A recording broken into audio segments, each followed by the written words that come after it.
My two favorite ways of getting around are through Jeepneys and Tricycles. Jeepneys are iconic in the Philippines, kind of like how those yellow taxi cabs in New York are iconic for the United States. Jeepneys are made out of old World War II military jeeps. The people have taken those and converted them into mini buses, and they're pretty cool. Inside, the seats run perpendicular to the driver's seat. You hop in, you find a spot to sit, and you ride until you want to get off. When it's time to get off, you yell out, "Para po," and you pay however much you need to pay, and you hop off. Sometimes jeepneys are so full that if you want to ride, you're going to have to climb up on the roof and ride up there, or at the very back there are spots where you can stand and hold on. And that's always fun to feel the wind rush through your hair, and I always liked riding on the back of jeepneys like that. In addition to jeepneys, there are tricycles, and those are really fun as well. A tricy is a motorcycle with a side cab attached to it, and you usually ride on tricycles when you're going shorter distances. If you're in a more urban area in the city, you could take tricycles from neighborhood to neighborhood, and those are a lot of fun to ride in too. Some of my most favorite experiences in the Philippines are after working a long day, riding home in a tricycle and just relaxing in that side cab and looking out at either the city that I was working in or the rice fields. It was a very relaxing time. Loved riding in tricycles. One big thing over there is transportation.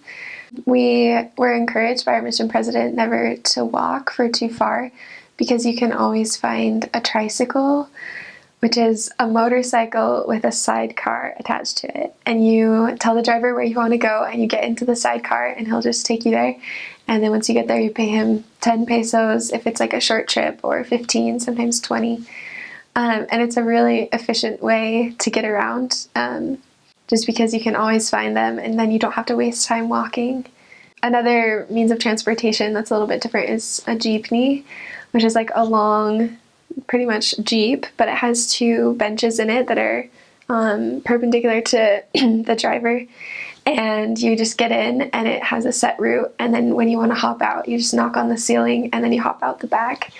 And it was always an adventure traveling on the jeepneys, because you're not always sure like which route they're going to take or if you're on the right one, but it's really fun.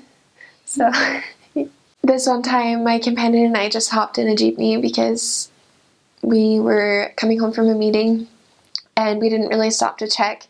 On the side, it tells you the route of where the jeepney goes. We didn't stop to check what the route was. We just thought, yeah, this is where our jeepney always parks. And the jeepney started driving down the road, and then it got further and further away from where we needed to go. And then we realized that we were on the wrong jeepney. And so we just hopped off, and then we were able to get back on the right jeepney. But it was just a good lesson. Like, you need to always check and just be careful where you're going to go, so you don't get lost. Light and cool is best. It's incredibly hot. It's incredibly humid. And you can have clothes made over there for dirt cheap. So in a lot of cases, missionaries would bring a minimal amount to get by with, and then they would have things tailor-made over there. I had 2 pair of slacks made. It was really cheap, and they were really good. They were really good quality. They held up really well because everything's washed by hand. It can really wear clothes out. So make sure that you get the toughest materials that you can get. The same thing with like garments and stuff. Make sure they're the tough kind, the kind that breathe well, that dry quickly, because you're going to sweat like crazy.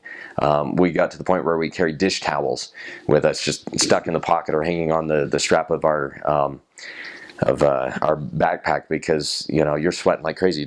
I started out with handkerchiefs. I'd soak 3 or 4 a day, and they just wouldn't dry out fast enough. So you sweat a lot. So keep that in mind. light, cool, and durable, because you're going to be walking through mud. There were times I was up to my knees in mud. I'd get home at the end of the day and take my shoes off and just scrape handfuls of mud out, and then hose them down. And you know, it's got to be able to handle that kind of wear. I took Doc Martens and they held it pretty well. The ones that I didn't shine up held up better than those that I did. I kept a pair for nice occasions. I would shine those. I wound up wearing them towards the end of my mission every day, and they fell apart. They held it better if I didn't mess with them. The standards are a little bit different now than they were when I went out. We still had to meet certain standards now. Lighter colors are okay. We still had to wear everything black or dark brown. So, you know, the mission will give some good tips on things like that. But if you can get by with a minimal amount until you get out there, you can get stuff made, tailor-made, handmade, that's really good quality with materials that are ideal for the area. It's really not that hard, and it's not that expensive. So it might be a good thing to keep in mind. Bring toilet paper. My first area, I spent the first almost a week having no idea how they went to the bathroom without toilet paper, because there was no toilet paper in the house. And come to find out, they use a bucket of water in their hand to clean themselves. That was a bit of a culture shock. I made sure ever after that I carried at least one roll in my suitcase going from area to area, just in case. So, you know, there are things like that where, you know, you can buy it, but you have to realize that your first apartment may not have any in it, particularly if you have Filipino companions who are used to not using toilet paper. You may not have toilet paper in your house, so that's something to keep in mind. Let me tell you, going without going for that long is not a cool thing. So that was a big advice. The other thing I'd say is don't neglect your health. I spent a lot of time sick fighting a lung infection that darn near got me sent home because I got a cold in my first area and thought, it'll go away. It does back home. And so, you know, if you neglect your health, you will pay for it. So if you start to feel sick, make sure you get medical attention, because the climate is different. You don't get over things as quickly. And malnourishment is another big issue. I suffered for several months after I got home trying to get my strength back. I lost a lot of weight. Most missionaries lose a lot of weight in the Philippines. So, you know, as far as medicines, you can get pretty much everything. In fact, a lot of times you don't even need a prescription. There's corner drugstores where you can get just about anything. But you know, you don't generally have a hard time finding what you need. The one big thing I'd say is just, you know, take care of yourself, take care of your health. So the transportation in the Philippines is a little bit unique. Not very many people have cars, so mostly you just use public transportation, and that's pretty fun. You've got the tricycles, which is the normal way that we would get around if we're just going, you know, semi-close, like in the same city. And you know what, a tricycle, it's a motorcycle. It's got a sidecar, and the sidecar has room for maybe 3 people. 2 can sit on the seat and 1 can sit on a little tiny seat kind of by the driver. And if you really want more people on, you can fit as many people as you can. They're not picky. They'll cram in as many people as will fit. It's pretty fun. But, you know, that's fun. And then you've got the Jeepneys, which they're long. They're kind of like, well, okay, so they've got like a regular, they kind of look like a truck / van, but you know, the windows are just like this panel that's kind of open, and the back is open, and then, you know, people, like the seats, they don't go this way, like they don't, like you're facing the center, you're sitting on the side, there's this long bench, you're sitting on the side, so the Jeep is moving this way, you're facing this way. It's a fun place to ride, and that's usually cheaper than the tricycles. So that's what you would take if you went to a different city. or sometimes buses. Well, that's fun too. But in one of my areas, transportation was really different. In all of my areas, except for that one, the transportation was pretty much the same. But in this one area, it was just up in the north, out in the really, really rural place in my mission, and we had three main types of transportation. There were tricycles, but these tricycles didn't look like regular tricycles. They were like, instead of fitting 3 people inside, they could fit 10 people inside. The motorcycle would sit here, and it had a sidecar that went all the way around, and it kind of looked like a Jeepney that was just shrunken down. And then, you'd have the seats on the sides like the Jeepney, where you would be facing the center, and you'd be going this way, be facing the center, like, well, yeah. You would be facing the center, and that was fun. And then you had the next level up. It was called a multi-cab, and it was like a giant tricycle or a small Jeepney. It was kind of in the middle. It had a motor like a regular car, but it was like a Jeepney that could fit maybe 12 people instead of like 18 or however many Jeepneys could fit. And so that was interesting. Then of course you had the regular Jeepneys that were full size. So it just looked like there was like families of Jeepneys roaming around. Like they all looked almost the same, but there were just big ones and medium ones and baby ones. And that was really interesting because that was my last area. I'd never seen that before, but that was fun. I enjoyed that. So in the Philippines, only the office missionaries get cars because driving there is insanity.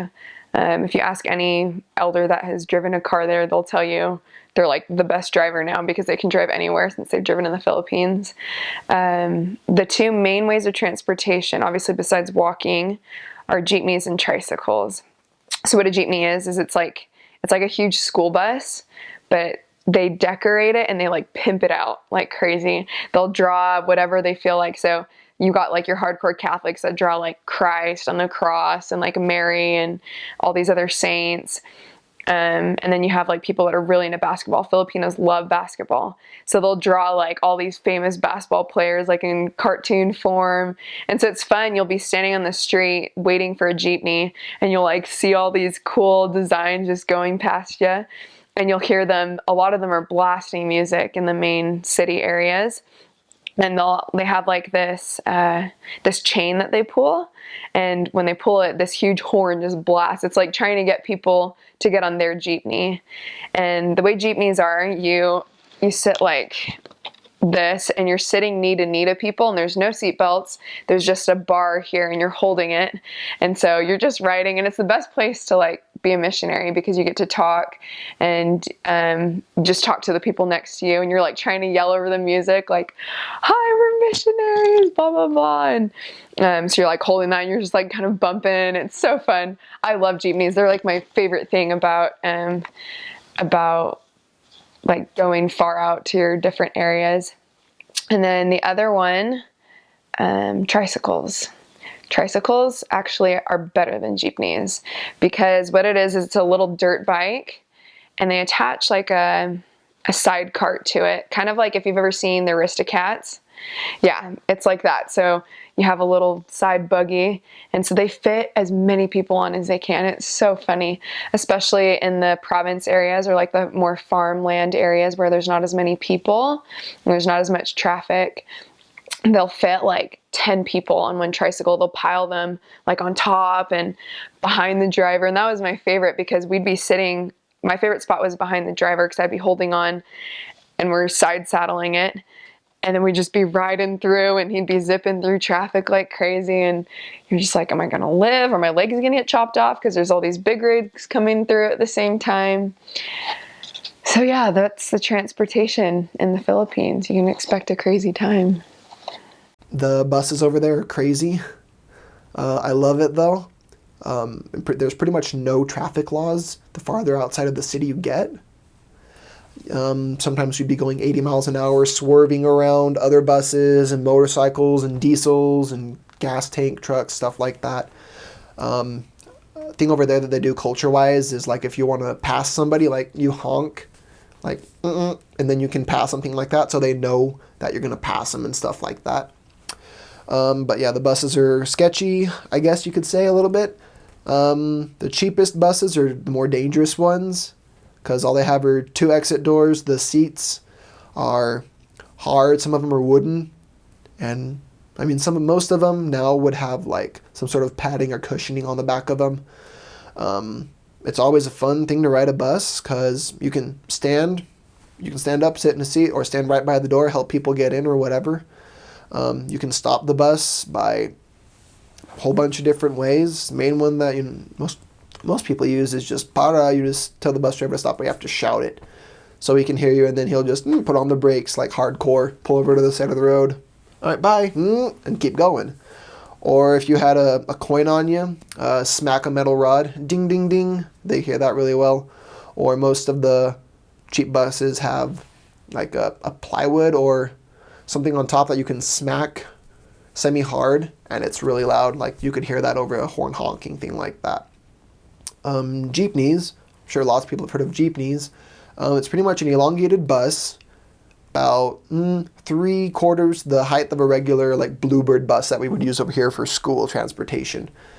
And you can shove people in there as many as you want, like at least 20 on the inside, and then another 5 to 10 squatting or sitting in the middle of the floor where there's space. Another 20 or so if you want it on top. A few hanging off the back, a couple hanging off the sides, a couple up front with the driver. And they have the fare dude that comes around and asks for the money, gives you your change back and stuff depending on how far you're going. Tricycles are basically a motorcycle with a huge metal body that comes over it like that. Like if this were the front of the motorcycle that you were looking at, it would have a little thing that comes over the top, kind of like as a head protection thing from like anything that falls or rain. And then it comes down and makes a little other side cart right here that you can fit a few people on the inside, people on top of this, couple behind the driver, people on the back behind this one. They like to crowd and shove people in vehicles and stuff over there. It's really fun because you're really close and they don't care for personal space. But and then pajuks that's the main job over there, especially the farther you get away from the cities. The pajuks are basically bikes with a little side cart with a little bit of cushioning on it and a little bit of cushioning over the wheel and a huge umbrella that's probably like 6 feet circumference, just one to protect you from rain. And the men over there, they'll wait in lines. Sometimes I've seen them up to 20 bikes just on the side of the road or right next to a known bus stop.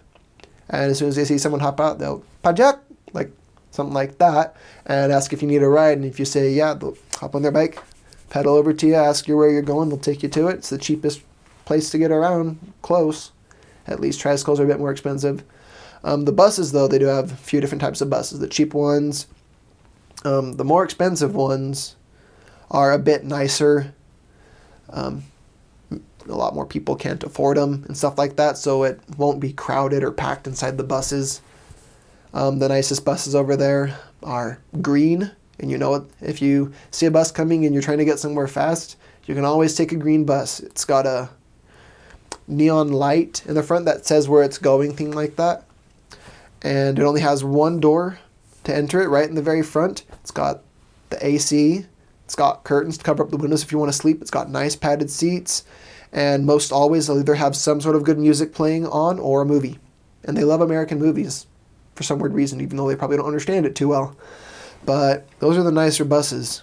And then the PUV buses, those are small, probably about the length of a Sprinter van over here, only less than 6 feet tall. And those things go incredibly fast. They have AC in them. They cost a lot of money. You can fit maybe up to 10, 15 people in them, depending on people's size if you're lucky. And you can get anywhere in half the time it would take you to get there by bus.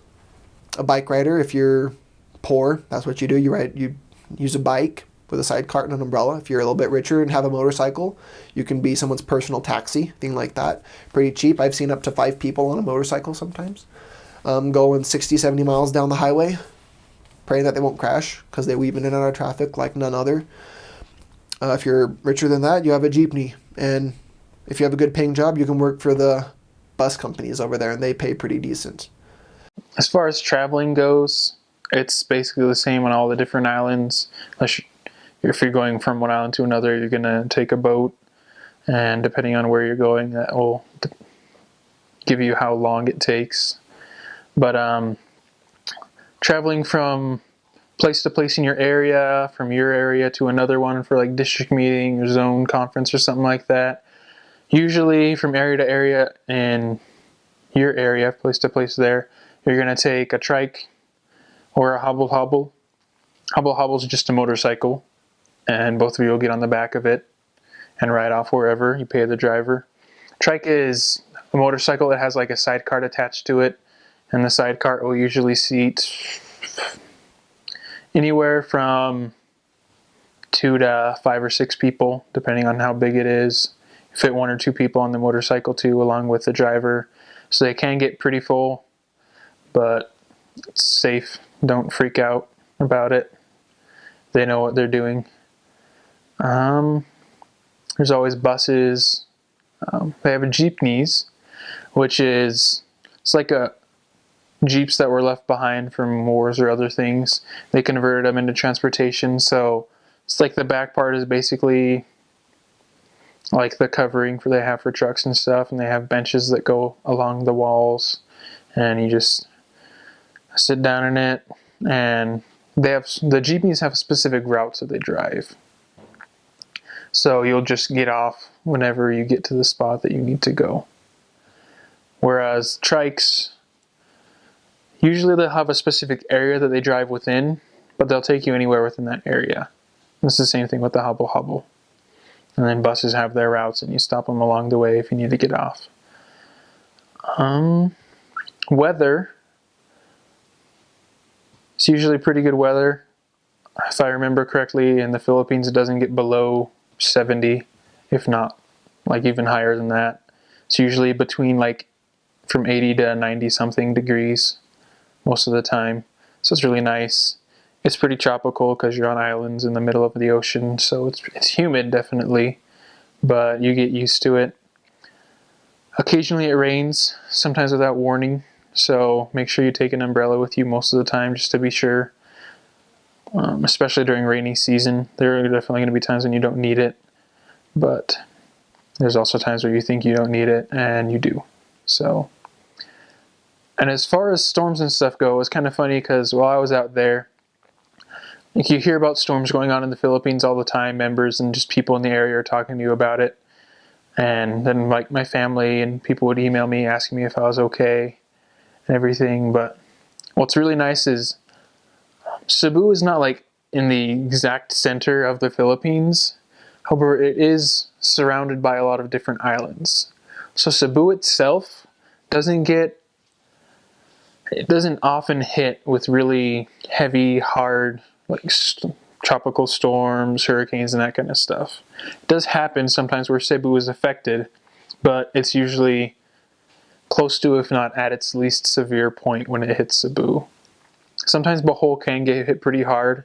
The typhoon that came like October or so of last year in 2013 did affect Bohol pretty bad.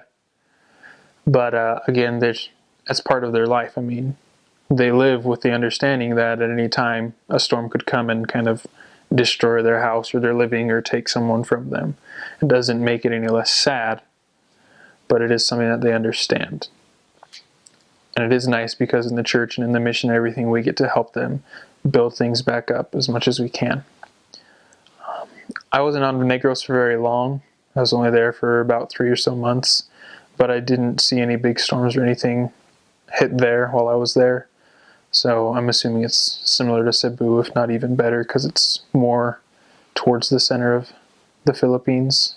As far as the storms hit all the islands on the outside and kind of lessen in severity as they're going inland.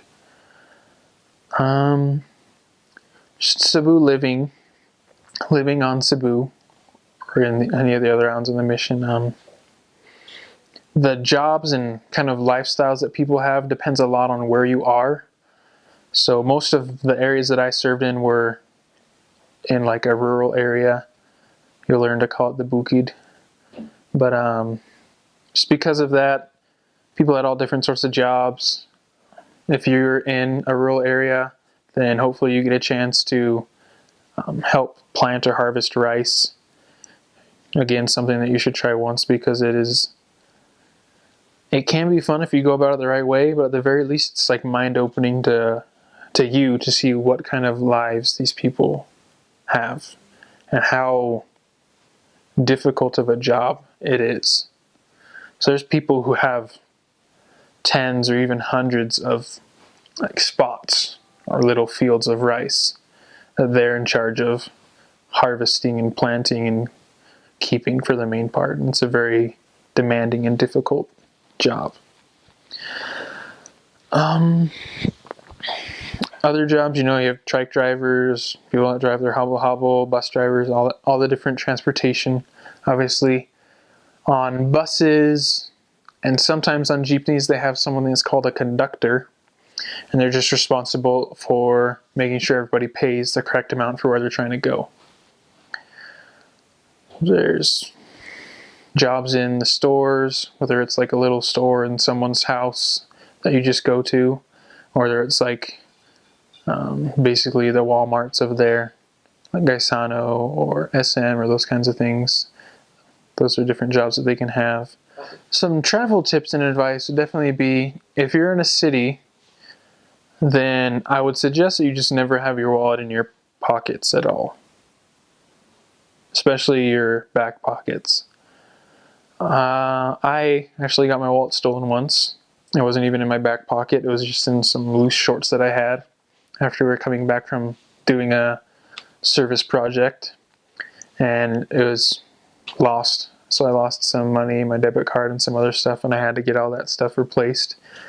But the safest thing, and what I did after that, is kept my wallet in my backpack. And that way it's against you. It's difficult for someone to take anything. There are sneaky people who can't get into your backpack, but I had a special place in the backpack that was like against my back, so no one is going to get my wallet at the very least. I didn't think anybody would steal my scriptures or anything like that, but just be careful. You have to be really aware of yourself and your surroundings, especially in big crowds of people in the city, because there are a lot of thieves that will take your stuff without you even knowing. As far as traveling goes, again, just understand that the way that they drive and that kind of stuff is just the way that they do it. It may seem dangerous to you, but it's how it works over there, so you're not gonna die, you're not gonna fall off, anything like that. Again, Filipinos are super friendly. You can be walking down the street going to an appointment, and you're gonna see people on the side of the street, people walking down the road. Someone will say mga unta, which is like let's eat. So they might be offering you food, they might not be. Very cultural thing to them is accepting and appreciating the food that they give you. Because again, like I did say, there are many people who will try to feed you that don't have very much themselves, and might feed you and your companion more than they and their family eat that day. So you definitely don't want to offend anybody by like refusing to eat their food or anything like that if they're being serious about it. I mean, if sometimes it is just like a joke, you kind of learn how to tell when you're there. The culture is extremely different from American culture. I learned that really fast. The first time I noticed that probably is, in the MTC, they teach you don't just knock on the door like any normal missionary would.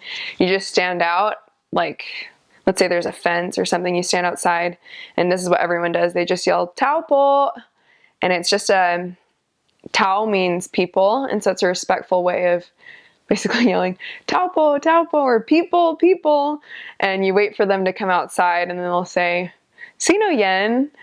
And then that just means, who's that? Who's there? And you just tell them, "Oh, we're missionaries."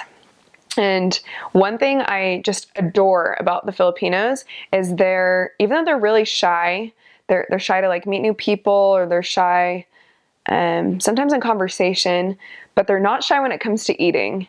You'll walk by a group of people or a family eating dinner outside or whatever meal, and they'll say, "Oi, sisters, kain tayo," which means come eat.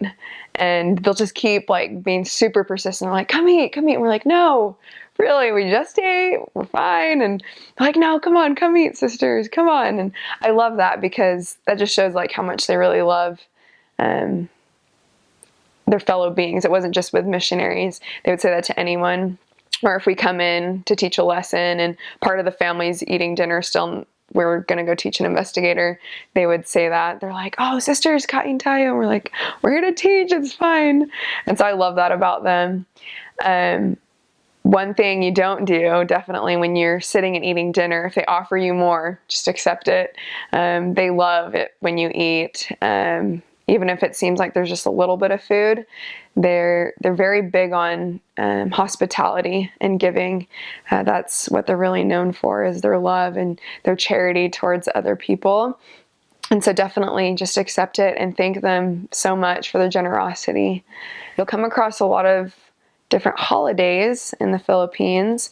They are a predominantly Catholic country, so there's a lot of Catholic traditions that they follow. You'll see a lot of saints everywhere. Obviously, as a missionary, you won't be able to participate in things like that. But it's just neat. You'll be educated on that. You'll see some things probably that you wouldn't expect. Like we would see parades all the time of just a ton of people walking with like candles, and I'd be like, what is today? What's so special about today? And it's some like Catholic holiday or something. And let's see, Christmas. Oh my goodness, Christmas is huge. So Christmas, don't even plan on buying food that whole week because they just feed you. You walk around on Christmas Eve and Christmas Day, even New Year's Eve and New Year's Day, and we'll get to that later, but it's just so much food. And it's just so funny because like they're such small little people and they're so skinny that you wouldn't expect them to like just be so obsessed with food, but it's everything to them. And so on Christmas, I remember we would hop around. Our president told us to just go and kind of meet members, meet new people, try to use the food aspect as a way to get into people's houses and get to know them, help them feel comfortable with missionaries. And so I just felt like I ate so much that day. I probably gained like 12 pounds in one day. We would go house to house, and because they're so generous, they're like, oh, sisters, we save the best, or oh, come eat this, come eat that.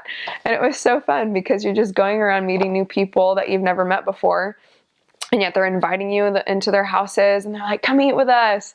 Oh, how's your Christmas? And we'd offer to share a message after, and they loved it. They absolutely loved it. Except for sometimes they'd be drunk and then you couldn't really share a message because they were just partying. For New Year's Eve and New Year's, you're not going to get any sleep, especially if you're in the city like I was, because there are fireworks everywhere. It's so fun. I remember, so the bedtime is 10:30, but we didn't get to sleep probably till like 2 or 3 in the morning. And even then you could still hear like fireworks in the background. And that's just another experience, a tradition that they have. And they'll go and do fireworks until the point like where they're like getting hurt. Like we saw this one guy, he like did fireworks and it shot into this person's house. And then the next thing we know, like 5 minutes later, there's an ambulance coming and they haul people out, and we're like, oh my gosh. And that was just right across the street from us. So you'll get fun experiences like that too. Okay, so it's a little different than other missions because you're sweating all the time. It's humid. I know as sisters, we like to look our tip-top best all the time. And it's good to try and look good, obviously, but I wouldn't worry too much about full-on makeup. Just something simple because it will end up melting off your face. By the end of the day, you'll have sweated it off pretty much. Your hair is going to be crazy no matter what. They have something called rebonding in the Philippines. It chemically straightens your hair because it just like turns into a frizz ball. Just put your hair up. You'll rather have it up to keep you cooler. Clothes wise. So this is where I've heard a lot of contradicting opinions before my mission. A lot of different sisters told me like, oh, wear this, wear this. It really is up to you. I've heard cotton is good because it's more breathable. but it also, when you sweat, it just stays. It doesn't dry off of cotton until you take it off. And so I didn't like that personally. There were some days I preferred to wear cotton, but it's hard because you just feel wet all the time. Another one, I liked a lot of sheer things. So I'm trying to think, I don't know how to explain sheer, just, you know, sheer material. The problem with that is it's see-through. So if you could find something, I went to the Sister Missionary Mall and I got stuff that weren't as see-through, which was really nice. But sheer material is nice because the sweat just rolls right off, and so it's not staying on you. The only problem is that does feel a little bit tighter, and so sometimes you might feel a little bit hotter wearing that. Skirts. Be careful with your skirts. I had moments on my mission where I got like really light skirts because I was like, oh, okay, it's gonna be hot, so lighter skirts are good. No, they're not, because there are what are called storms or bagyos at the Philippines, and the wind will just come and lift your skirt right up. That happened to me a couple times, and that was pretty uncomfortable. I had to throw those skirts away. Let's see. Yeah, you want probably about calf length skirts. Anything higher than that, I know it can be to the knee, but you have to take in consideration that you're going to be riding on jeepneys and tricycles. And so when you do that and you're climbing in the jeepneys and stuff, if you bend over it, it like goes up higher and you can see stuff. So I was always most comfortable with calf length skirts. And then as for shoes, when you're proselyting, depending on what mission you go to, even in the city, I preferred to wear rubber shoes. So anything from like good ballet shoes from Crocs, those were my favorite because they're breathable. Some sisters wore stockings or like socks. I didn't like that just because it's really, really hot and your feet smell awful by the end of the day. But rubber shoes are really good. You need to bring other shoes that are good for like conferences, because you'll have general authorities and like apostles coming and speaking to you. So I had a pair of nice like leather shoes, and those are actually nice sometimes during the rainy season because your feet do get kind of cold when they get wet. So a good place for that would be next to the missionary mall. I got my shoes there. There's a shoe store, I think, to the left of it. And those lasted me my entire mission, even when dogs came and ate them up. They were really useful. Let's see. What other tips? Bring a lot of mosquito repellent. Sisters tend to get eaten a lot more than elders do. I don't know why that is, but yeah, your mosquitoes will definitely attack you. And I think that's it.